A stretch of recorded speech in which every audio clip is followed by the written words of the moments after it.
Salam sejahtera Malaysia, denyut nadi suara rakyat bergema di channel ini. Jangan lupa tekan butang subscribe, like dan share. Malaysia kita punya, cintai Malaysiaku, kita jaga kita.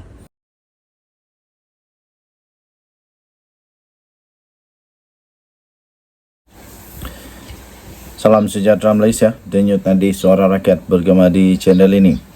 Sekarang ini, di seluruh Malaysia, sedang heboh berkenaan perbincangan untuk rombakan kabinet.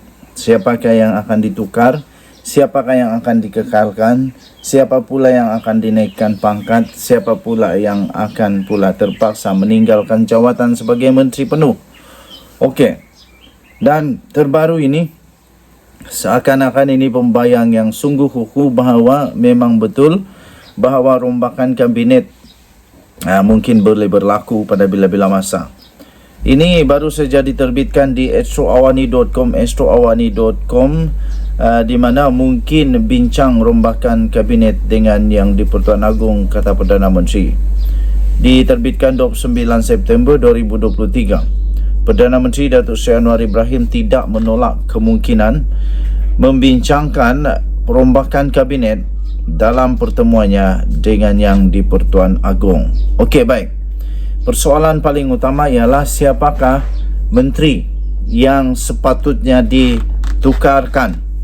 Adakah Rafizi Ramli tiba-tiba akan berubah portfolionya daripada Menteri Ekonomi kepada satu tempat yang lain? Atau mungkinkah kita akan melihat tiba-tiba dalam rombakan kabinet ini tercipta satu lagi sejarah di mana tiba-tiba daripada 2 timbalan Perdana Menteri kepada 3 orang timbalan Perdana Menteri. Adakah juga adanya kementerian yang baru ataupun menteri yang baru akan dilantik? Maksudnya ialah ada jabatan barukah atau kementerian barukah yang akan dilantik? Adakah kita akan melihat Zahid Hamidi mungkin akan ditukar? Ataupun mungkinkah Mak Sabu pula akan ditukar? Memandangkan Mak Sabu sekarang ini kena hentam teruk berkenaan dengan keadaan negara sekarang yang kekurangan beras, kekurangan gula, kekurangan apa lagi, minyak masak lah. Itulah yang selalu dorang hentam dia. Tapi bukan senang untuk kawal semua ini. Dan saya fikir Mak Sabu sudah melakukan tugas dia dengan baik. Jadi dan jauh lebih baik daripada mana-mana menteri yang sebelumnya. Jadi saya fikir dia tidak patut untuk dihentam sangat. Ataupun adakah kita akan melihat muka-muka lama di dalam UMNO akan masuk dalam kabinet? Adakah kita akan melihat akan ada ramai lagi senator-senator yang akan dilantik di dalam kabinet? Tuan-tuan dan puan yang dihormati sekalian, mungkin anda boleh komen siapakah pada pendapat anda yang patut untuk ditukar, dan siapakah pada pendapat anda yang patut untuk dinaikkan pangkat atau patut untuk ditukar. Adakah patut atau tidak? Dan mari kita melihat bersama-sama, adakah kali ini komposisi di dalam kabinet akan lebih ramai wanita lagi ataupun semakin sedikit? Bagaimana pula dengan wakil-wakil daripada DAP? Akankah bertambah banyak lagi? Kerana memang setakat ini komposisi dalam kerajaan DAP agak sedikit, tapi adakah selepas ini mereka akan menjadi lebih banyak? Saya rasa ada beberapa muka yang berada dalam DAP yang sesuai untuk menjadi menteri, sesuai untuk dinaikkan menjadi menteri, menukarkan yang ada sekarang ini. Okey. Tapi tuan-tuan dan puan, kita akan melihat bagaimana keputusannya nanti. apabila Datuk Seri Anwar Ibrahim kalau dia akan membuat perbincangan rombakan kabinet dengan Yang di-Pertuan Agong ketika perjumpaannya nanti. Kita harap-harap yang terbaik untuk negara Malaysia. Kita harapkan perbincangan atau penilaian atau keputusan yang akan diberikan oleh Perdana Menteri Datuk Seri Anwar Ibrahim adalah yang terbaik. Denyut Nadi Suara Rakyat bergema di channel ini. Jangan lupa tekan butang subscribe, like dan share. Malaysia kita punya, cintai Malaysiaku, kita jaga kita. Bye-bye. Salam sejahtera Malaysia, Denyut Nadi Suara Rakyat bergema di channel ini. Sekarang ini heboh di seluruh Malaysia ialah berkenaan dengan ura-ura kabar angin menyatakan adanya rombakan kabinet. Jadi semua pun sudah mulai mencongak siapa bakal gugur, siapa dikekalkan, siapa tukar siapa pindah ke mana. Jadi tuan-tuan dan puan, merombak kabinet ini memang perlu. Tapi menyusun ketua-ketua setiausaha kementerian jauh lebih perlu. Itu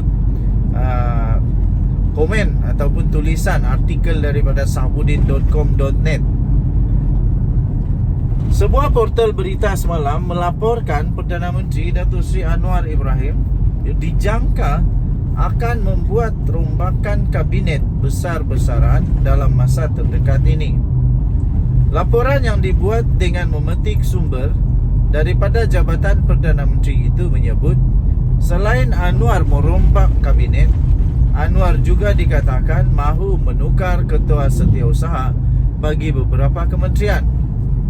Di samping rombakan dan menukar ketua setiausaha, Anwar turut juga dilaporkan akan menyusun semula anggota birokrasi dan kaki tangan penting perkhidmatan awam, malah juga pegawai-pegawai di pejabatnya sendiri.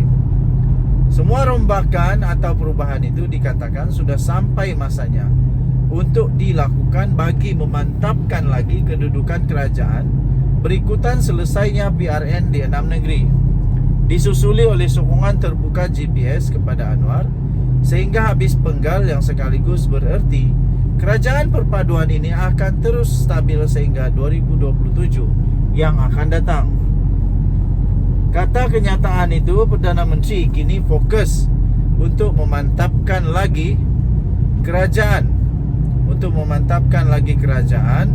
agar dapat berfungsi dengan lebih berkesan untuk melaksanakan dasar-dasar utama seperti Rancangan Malaysia ke-12, pembentangan bajet 2024 pada Oktober, polisi tenaga dan menurunkan kos sara hidup, kata sumber tersebut. Setelah hampir setahun terbentuknya kerajaan perpaduan, berita rombakan kabinet ini adalah berita yang amat menggembirakan buat para penyokong Pakatan Harapan di seluruh negara. Selama ini begitu banyak sekali boleh didengar rungutan dan rasa tidak puas hati penyokong bawahan ini terhadap beberapa menteri yang gagal dalam peranan mereka.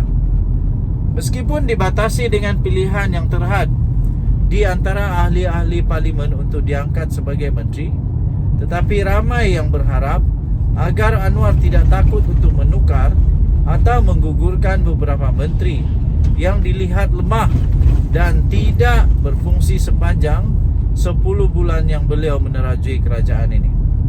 Tidak juga terkecuali perbualan juga sudah merata di kalangan penyokong PKR dan Pakatan Harapan sendiri yang mahu Anwar segera menukar lain-lain lantikan untuk yang mengetuai agensi, jabatan atau unit yang penting seperti JKOM misalnya. Untuk kerajaan ini lebih menyerlah, selain merombak kabinet, apa yang dirasakan perlu, malah sangat perlu diberi perhatian oleh Perdana Menteri ialah berkaitan dengan komunikasi, penyampaian maklumat dan juga pasukan media sosial perlu diurus dengan lebih baik lagi. Keberkesanan media arus perdana juga amat perlu dipertingkatkan lagi agar benar-benar berkesan dan menggerunkan pihak lawan. Okey, jadi panjang lagi dia punya artikel. Anda boleh layari di sabudin.com.net. sabudin.com.net. Saya hanya kongsikan di artikel ataupun perenggan yang terakhir. Jika tidak dilakukan segera, kerajaan bukan sahaja tidak mampu berfungsi dengan baik dalam khidmatnya kepada rakyat, malah akan sentiasa gagal dan seterusnya. Potensi untuk menang lagi dalam PRU akan datang, akan tipis dengan sendirinya. Ditulis oleh Sabudin Husin 20 September 2023. Okey, jadi tuan-tuan dan puan, anda boleh komen di ruangan komen siapakah yang anda rasa perlu ditukar, menteri yang perlu ditukar, dan siapa yang perlu menukar menteri-menteri tersebut. Anda juga boleh komen siapakah yang sepatutnya menjadi ketua setiausaha yang baru. Anda juga boleh mengomenkan di ruangan komen kementerian mana yang sepatutnya perlu untuk digilap, dibersihkan, diperbaiki.